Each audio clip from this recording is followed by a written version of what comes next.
Now we're going to talk about another thing that I love, which is gold, of course. If you've been watching the Fox News Channel or the Fox Business Network, you've undoubtedly seen one of the many ads that are telling you that it's the best time to buy gold. But is it really? We're going to go over to our next guest, David Morgan. He's the publisher of the Morgan Report. We have him on Skype here from Spokane, Washington.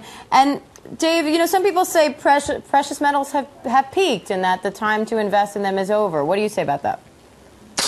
Well, it depends on a very short-term basis. You can make that argument. Obviously, gold has peaked around the $1,900 level. We're in a long consolidation right now, and even some of the gold bulls are starting to get a little bit worn out. But from my perspective, we've still got a bull market, and we've still got a long ways to go to the upside.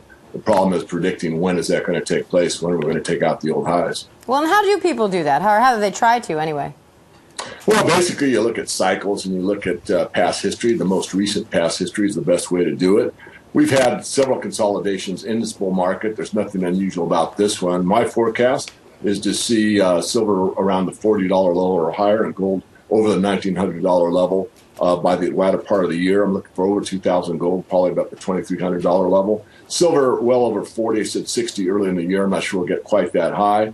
I think September is going to be the breakout month, so we still have a few months of slogging back and forth in this trading range. And why are gold and silver still consolidating?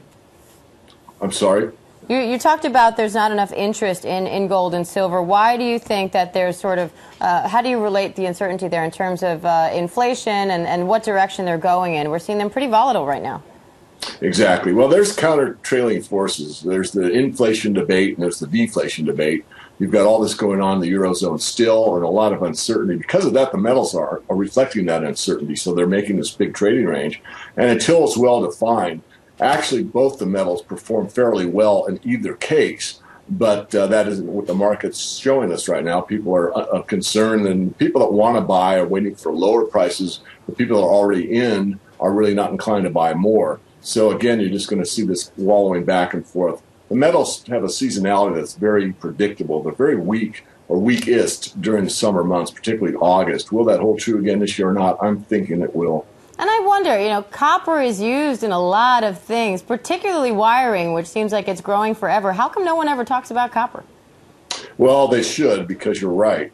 Copper is one of the best leading indicators for global economic health. And copper has peaked. It's still up at a high level, but not at its high.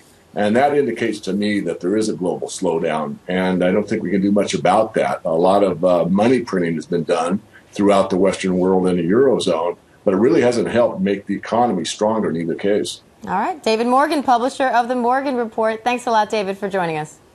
My pleasure.